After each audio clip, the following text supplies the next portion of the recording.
How is it that you respond when your client was told or promised something by a team member without you knowing? Hi guys, my name's Deepak Shukla, founder at the Pearl Lemon Group. We're a business growth and development agency based in the UK, USA, as well as serving clients worldwide. And here today, in day number 55, we're here to talk about those awkward situations where a promise has been made or an expectation has been set without you knowing, that makes it difficult for you to execute your job or is potentially just impossible. What do you do in those circumstances? Well, before we get into that, if you need any support with your agency building, communications training with your team or with your clients, please do get in touch, as well as click the link in the description below to get access to 7 additional strategies not shared in this training. So yeah, fundamentally, there's going to be some awkward moments when you discover that a promise has been made, which could, in some cases, like double, triple, quadruple your workload, and it becomes really challenging when you're thinking, well, how the hell am I going to deliver this? What the hell am I going to do? So there's a couple of things that you would do out of the gate when it comes to trying to resolve this. So first of all, if this comes up on a client call, for example, someone says, well, we're meant to be doing 57 listings, are we? You want to maintain your composure on the call and not panic.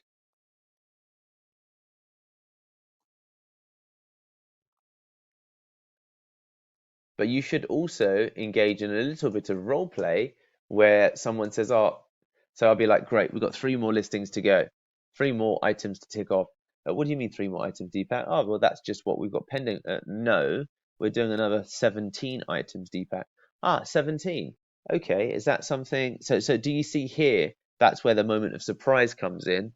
So practicing surprise role play for this is going to be really helpful, because what you need to do is to build some default responses. You need to have something that you can say, but first of all, in practicing surprise role play, that will be the test of your nerves, that will be the test of your calm, that will be the test of you not breaking down fundamentally when someone says something on a call that highlights or alerts to you that, wow, this client is very different, like something's gone wrong here, what's going on?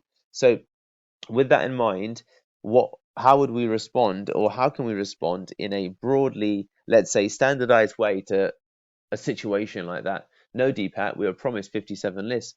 I'd say, oh, okay, well, thank you for that heads up. Clearly, there's been, and again, I'm spitballing here, but that's the whole point of practicing surprise role play. You need to outline some standard responses to something like that, where they say, no, there's 57 that has been promised. And I'd say, okay, great. Was that who was okay, great, 57. That's definitely a big old campaign. So definitely sounds like we've got some of our work cut out. I've got a couple of things I want to clarify with the team. Let me come back to you on the number and let's take it from there. So that's probably how you want to respond initially. Okay, sorry that I wasn't aware of that, Mr. Client. Let me get clarification on a couple of points, and then I can come back to you on that. Give me less than a day. So that's what you'd want to say. Sorry, and Mr. Miss, sorry, sorry, Frank. Thank you for the clarification.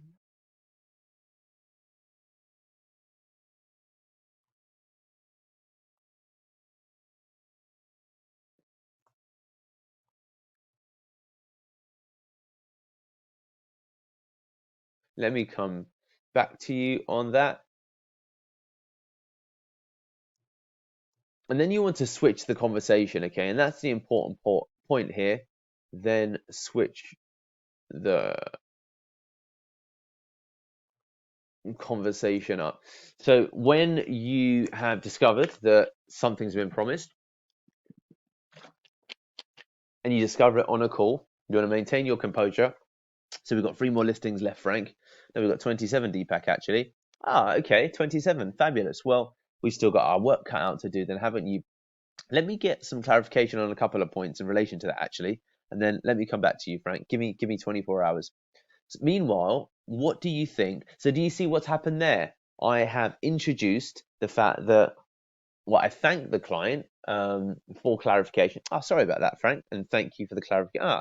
Well, so you don't even need to be honest with you, say sorry. You can just thank the client for the clarification on that, and say that you'll come back to them within 24 hours, and then just immediately switch the conversation towards something else to take their mind off it, because you don't want them to investigate what's happened. Well, that's what I was promised. From what you're hearing, it sounds like I'm going to get reduced delivery. I'm really not happy about that. Please find out ASAP. So that's something that could potentially be an outcome of a call like that, which is exactly what you want to avoid.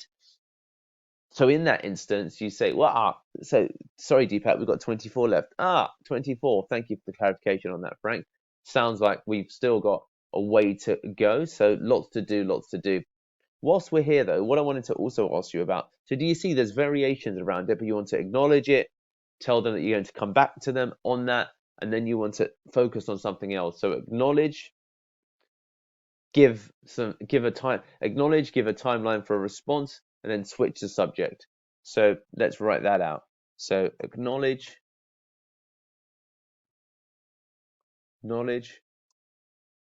give a timeline to respond, and switch the subject.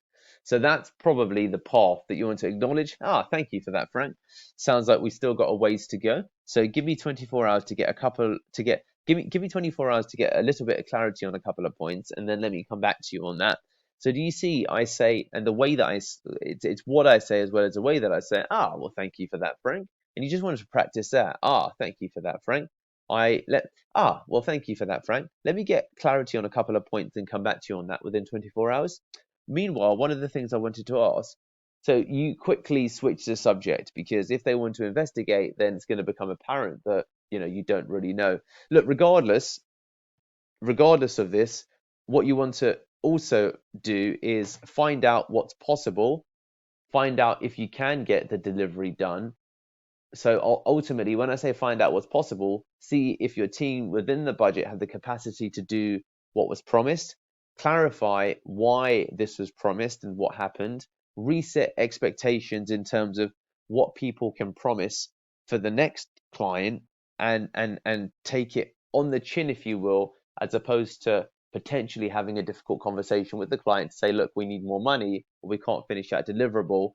But ultimately, if that's what needs to happen, then that's what needs to happen. So there might be some approvals involved where you need to get approval on continuing with that client, that level of work. But at some level, you need to run the time versus commercial reward for the company analysis to understand, am I spending too much time on this now, to the degree it's going to interrupt my ability to do the other work that I've been allocated? Because if it is, you need to alert one of the directors of the business or someone senior to what's happening. So just to repeat, is the additional requirement going to impact the delivery team?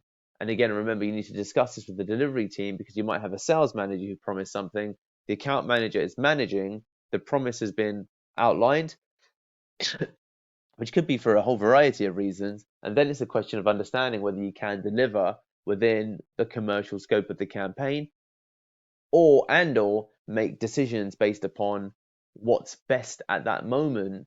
But fundamentally, talking about it with the internal team is really the best place to start. And in terms of responding to your client, you just say, thank you for the clarification on that, Frank. Let me come back to you on some items related to what's remaining in the next 24 hours. Meanwhile, I wanted to ask about X, Y, Z. And if they say, what do you mean? Am I going to get less service? All you'd say to them is saying, don't worry about that, Frank. I just want to clarify some of the finer points to make sure that we get the delivery right.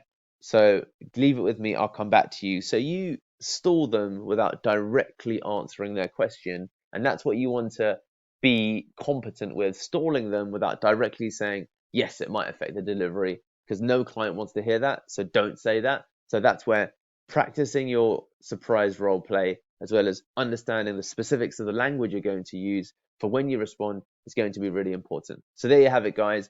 They are some insights as to how you can respond when a client is promised something that you're not sure the team can deliver.